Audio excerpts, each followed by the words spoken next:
Everyone, आप सभी का नमस्कार प्रोबेबिलिटी के इस सीरीज में। और आप सभी का मैं तुषार भारती वेलकम करता हूँ हमारे चैनल पाए में।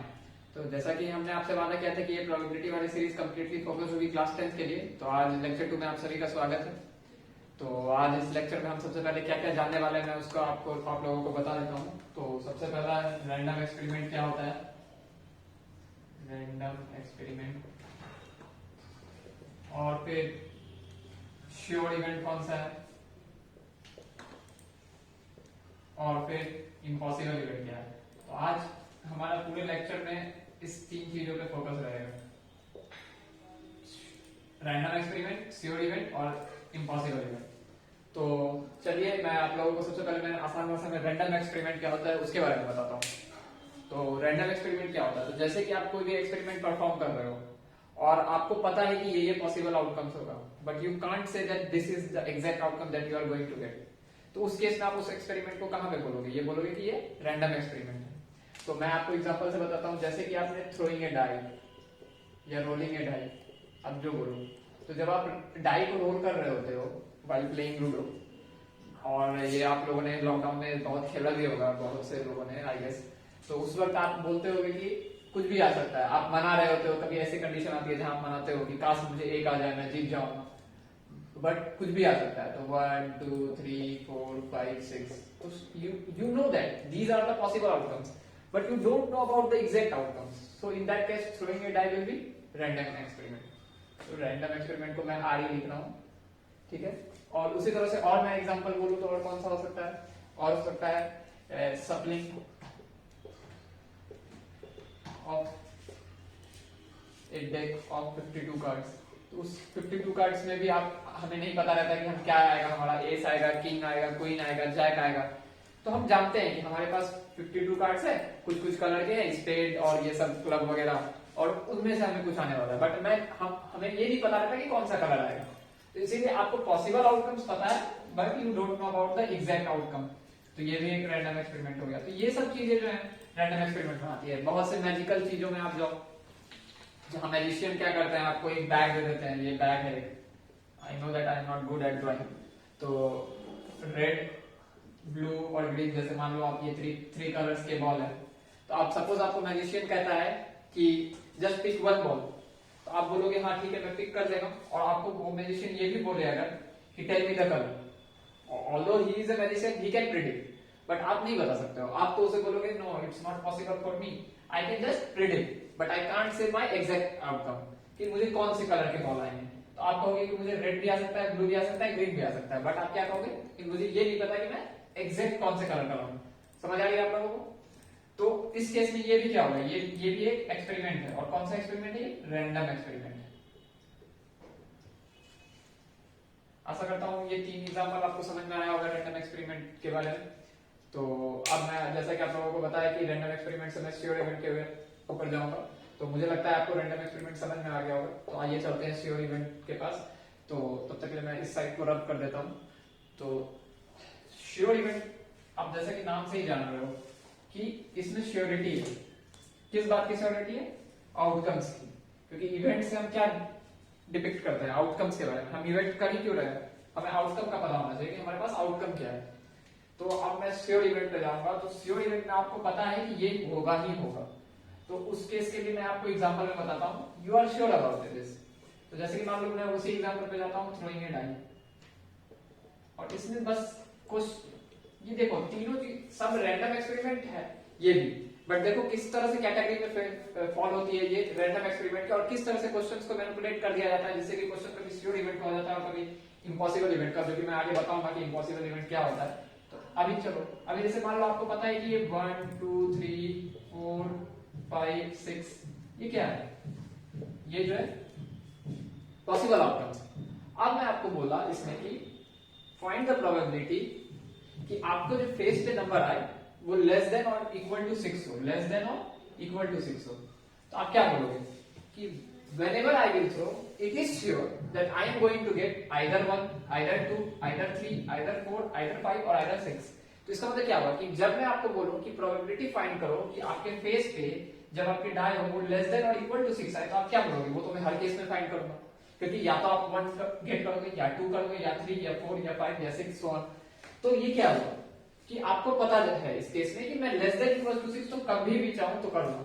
तो इसका मतलब इस केस में प्रोबेबिलिटी आपकी क्या हो जाएगी ऑफ दैट इवेंट क्या है आपका कि गेटिंग लेस देन और इक्वल टू 6 नंबर कि हर 6 केस में या तो आपको 1 आएगा। तो मैंने जैसा आपको पिछले लेक्चर में बताया था कि प्रोबेबिलिटी क्या होती है favourable outcomes upon total number of possible outcomes. तो सबसे पहले पॉसिबल आउटकम्स कितने हैं 6 तो 6। अब देखो न्यूमरेटर पे जाते हैं फेवरेबल आउटकम्स। मैंने क्या बोला आपको लेस देन और इक्वल टू 6। तो आपको पता है कि या तो 1 या 2 and so on up to 6 आने ही वाला है। तो मतलब कि आपके फेवरेबल आउटकम्स भी क्या है 6 है क्योंकि आप श्योर हो कि मैं जब भी फेंकूंगा 1 से 6 के बीच में तो आएगा ही आएगा और मैं पूछ भी रहा हूं कि लेस देन इक्वल टू 6।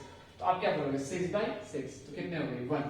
तो श्योर इवेंट की प्रोबेबिलिटी कितनी हो गई 1। क्यों क्योंकि आप श्योर जैसे कि मैंने आपको मान लो आप ऐसे ही करके और भी कुछ भी अलग एग्जांपल दे दिया जहां पे आपको मैं बोल दिया कि दोनों तरफ हेड ही है। मान लो एक मैं बायस कर दिया मैं किसी तरह से कॉइन को ऐसा बना दिया कि दोनों तरफ हेड है। तो आप whatever the side of coin will be आपको पता है कि हेड ही आने वाला। तो उस इवेंट के बारे में आप श्योर तो उसकी भी प्रोबेबिलिटी क्या हो जाएगी 1। तो श्योर इवेंट की प्रोबेबिलिटी क्या होती है 1। तो ये एक सबसे वैल्यूएबल चीज है जो आपको जाननी है। और एक चीज जो कि बहुत इंपॉर्टेंट है मैंने आपको बताया नहीं अब तक किसी भी चीज की प्रोबेबिलिटी किसी भी चीज की कोई भी इवेंट की प्रोबेबिलिटी हमेशा ये आप नोट कर लो एक सबसे स्टार मार्क पॉइंट है आज के लेक्चर का वो 0 से 1 के बीच में होती है। 0 से 1 के बीच में हमेशा। मैं इसको अब इधर लिख देता हूं कोई भी इवेंट हो उसकी हमेशा प्रोबेबिलिटी क्या होती है 0 से 1 के बीच में। आप इक्वालिटी में खास ध्यान रखो कि ये मैंने दोनों तरफ इक्वल लगाया तो ये 0 से 1 के बीच में ही होगी। तो अब मैं ये क्यों बताया इसी से अब मैं इम्पॉसिबल इवेंट की तरफ जंप करूंगा। अब अगर मैं कह दूं कि ऐसा मेरे पास कोई एक इवेंट है अभी मैं मैथमेटिकली बता रहा हूं बस जिसकी की प्रोबेबिलिटी ग्रेटर देन 1 है ठीक है।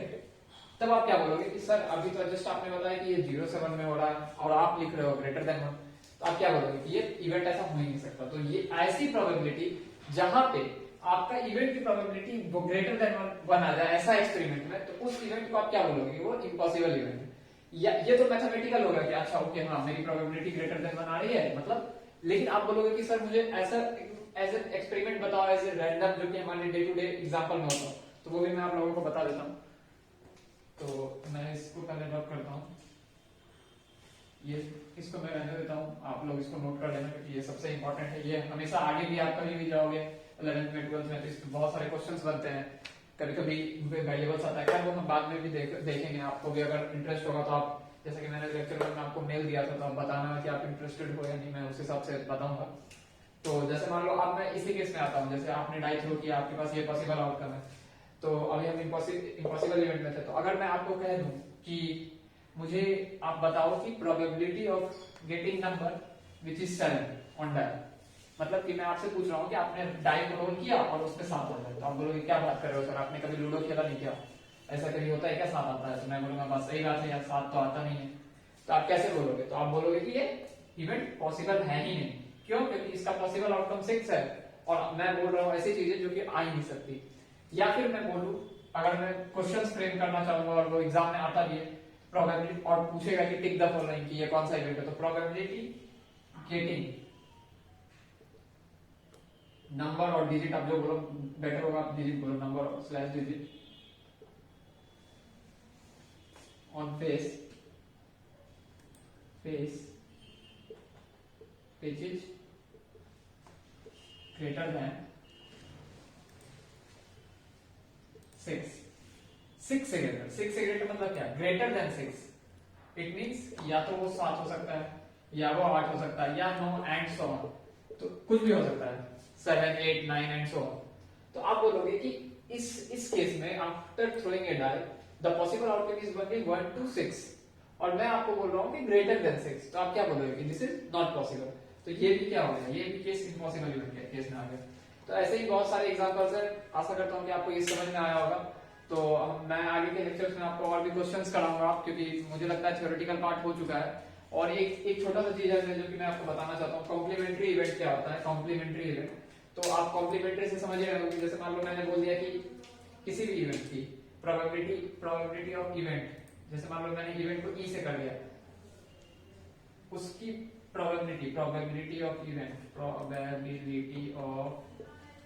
एन इवेंट, मान लो पीई है, पीई है, तो कॉम्प्लीमेंट्री इवेंट क्या होगा, तो उसकी प्रोबेबिलिटी क्या हो जाएगी, अगर मान लो वो कॉम्प्लीमेंट्री इवेंट है तो उसकी प्रोबेबिलिटी क्या हो जाएगी, तो प्रोबेबिलिटी मैं ऐसे टिक मार रहा हूं ऑफ एंड कॉम्प्लीमेंट्री इवेंट को मैं सी लिख रहा हूं, वो क्या हो जाएगा 1 माइनस टी, मतलब समझ रहे हो आप, मतलब कि इसको ऐसे भी लिखते हैं पीई बार कॉम्प्लीमेंट्री, ठीक है। तो मतलब क्या हुआ कॉम्प्लीमेंट्री इवेंट का, मतलब कि जैसे किसी भी इवेंट है, जैसे मैं बोल दूं 2 आने की प्रोबेबिलिटी क्या है इसमें, तो 2 आने की प्रोबेबिलिटी क्या है 1/6। अब मैं बोल दूं 2 नहीं आने की प्रोबेबिलिटी क्या है, तो वो जो मैं नहीं किया तो वो 2 आने की प्रोबेबिलिटी का क्या होगा कॉम्प्लीमेंट्री, मतलब कॉम्प्लीमेंट्री जस्ट अपोजिट। तो probability of an complementary event क्या होता है 1 माइनस टी। तो अगर गेटिंग 2 का प्रोबेबिलिटी ये है, गेटिंग 2 का, तो मैं 2 नहीं आने की प्रोबेबिलिटी क्या हो जाएगा 1 माइनस टी, तो 1 माइनस टी क्या हो जाएगा 1 माइनस 1/6 इक्वल टू 5/6, ठीक है। तो कॉम्प्लीमेंट्री इवेंट क्या होगा, इसके निगेटिव, कॉम्प्लीमेंट, जस्ट कॉम्प्लीमेंट। तो what is the probability of not getting 2, not getting 2, तो ये हो जाएगा। तो these are the things that you have to keep in mind. आप इसको इजीली पढ़ो, इसके डेफिनेशंस पे जाओ और समझो चीजों को कि क्या हो रहा है, तो आगे के लिए आपसे सवाल जरूर बनेंगे। तो आज मैं लेक्चर 2 को यहीं तक रखता हूँ, क्योंकि मैं चाहता हूँ कि आप खुद से कर आओ और बनाओ, तो मैं बताऊंगा तो वो ज्यादा बेटर रहेगा कि आपने पहले से बना रखा है। तो मुझे लगता है कि आज के लिए थ्योरेटिकल पार्ट पूरी तरह से अब खत्म हो चुका है, तो आगे के लेक्चर्स में हम क्वेश्चंस को ही कंटिन्यू रखेंगे। आप आगे क्वेश्चंस को खुद से करते रहो तो वो ज्यादा बेटर रहेगा। तो आज के लिए इतना ही, और आगे के लेक्चर में हम कंटिन्यू करेंगे। आप सभी तब तक के लिए बाय, और अपना ध्यान रखें आप सभी को।